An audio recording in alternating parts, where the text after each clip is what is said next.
Hey everybody, how's it going? And welcome to my bite-sized devlog for my trade menu. Now, I released my first devlog not that long ago, and I thought it was good, but I had to reach out to get a bit of a better perspective to see if I could do things a little better. I think that when I did my first devlog, I tried to do too much at once, so for a very quick synopsis and a very quick introduction, I have a new way I want to try, and I'm just going to see what works. If it works, great. If it doesn't, I'll try something else.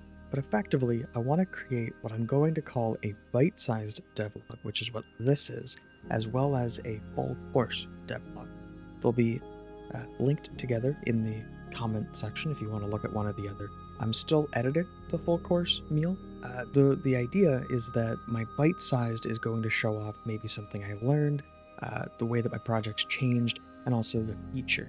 And then the full course is going to encapsulate the entire process, sort of like the art, in Godot, the actual node creation and things like that. I opted for this because I figured this will allow me to get the biggest outreach to the specific audience that wants to see it. Not everybody's going to want to see the nitty-gritty code, not everybody's going to want to just see the final project. So I'm thinking that creating the two forms will at least be able to explain what I'm trying to do. Introduction aside, hopefully I won't have to do that every video, but regardless, here is my game. Now, since the last time I showed it, there's been a couple of changes. Mainly there's some HUD differences or some on-screen differences. We have a panel here that encapsulates my entire event log. Anytime you buy an item, sell an item, get an item, complete a quest, start a quest, anything at all kind of gets logged in there. And then over here is my menu. None of these buttons do anything just yet. They will eventually, but that's for a future devlog. I still have this other menu. It's not going to stick around forever. I'm still playing around seeing what I like. Regardless, the feature I want to show off today is trade menu. So if I talk to Bill here and I ask to trade, you get a screen where you can see Bill has 9,999 gold, as well as a small potion and a medium potion. I, of course, have no items and no gold. Now, I could try to buy something from Bill. I could say, hey, I want, 99 potions. But buying it isn't going to work because I don't have the equivalent funds. So what I can do is I can go to Bill and I can say, hey, can I have some items? Bill says, sure, here you go. Gives me some small potions, some medium potions, some steak. Also gives me a bronze dagger. The bronze dagger, though, is handled a little bit differently. It doesn't have a price yet. It's just a placeholder item. But if I talk to Bill again, I can go to my trade menu and I can see here's my inventory and here's Bill's.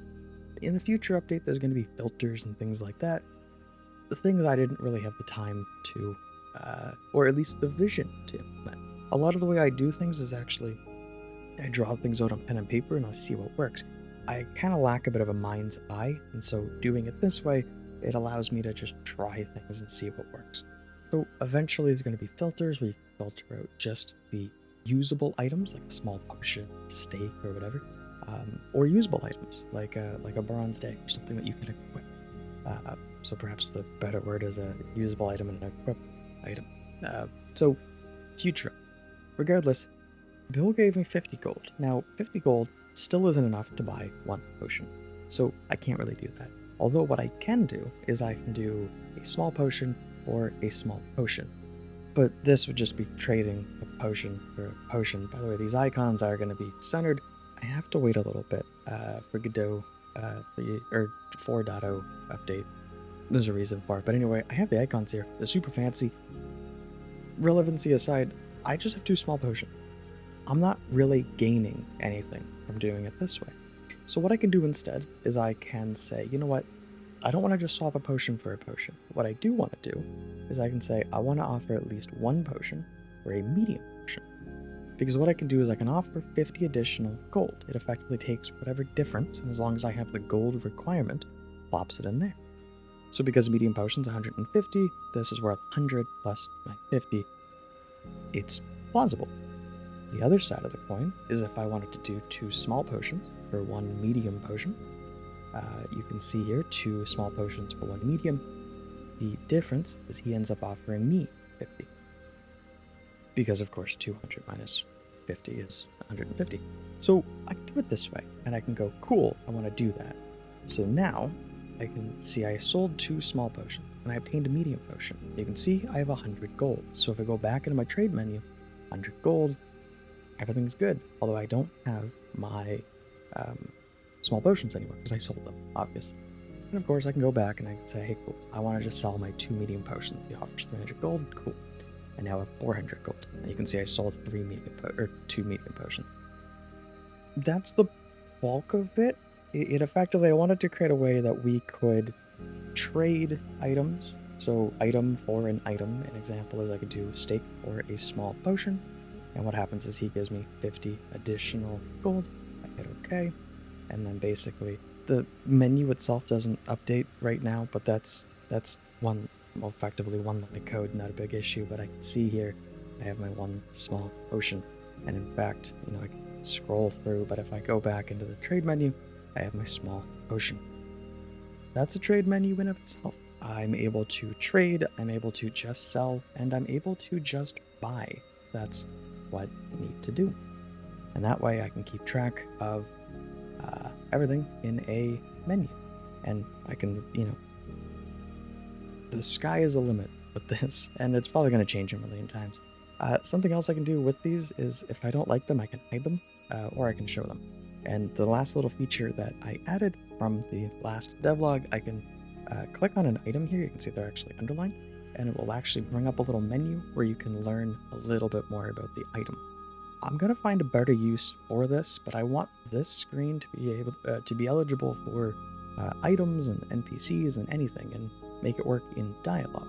So when you're talking to somebody, you can click on a keyword in the dialogue, and it'll actually bring up a little menu that is limited to the game screen, but it allows you to hopefully have more functionality. Anyway, that's where I'm at. If you want to see how all of this came to be, there was probably 5-6 hours of raw recording. It doesn't normally take me that long. The problem is I don't have as much time to just sit down and get into a flow. And anytime I have to get up or have to do something, it knocks me out of that flow. So my initial devlog, where I just implemented the inventory essentially in that battle, I had most of it already coded, and I had an idea already of what I was doing. For this menu, I didn't. It was just me trying things, seeing what worked, and going from there. So if you are interested in that, like I said, I am currently editing it. The process for my full course, it'll be mostly music, code, and all the bits and pieces, a little bit of art, a little bit of node management in Godot. And then I was going to just kind of talk over some parts why I maybe chose to do one thing over another. So if that interests you, be sure to be on the lookout for the full course dev meal. However, if that doesn't interest you and all you care about is these bite-sized chunks, then by all means, I'm going to continue posting both in their own respective playlist, and then I will link to one another in the description. So be sure to keep an eye out if you want to see more about how that's done. But I also don't intend on completely removing the Let's Plays from my channel, so it's going to be a big smorgasbord of everything I love, just as it has been. If you guys enjoyed, like I said, I thank you guys so much for watching. It does, of course, mean the absolute world to me. I do hope you guys all have an absolutely amazing day, and, well, ciao.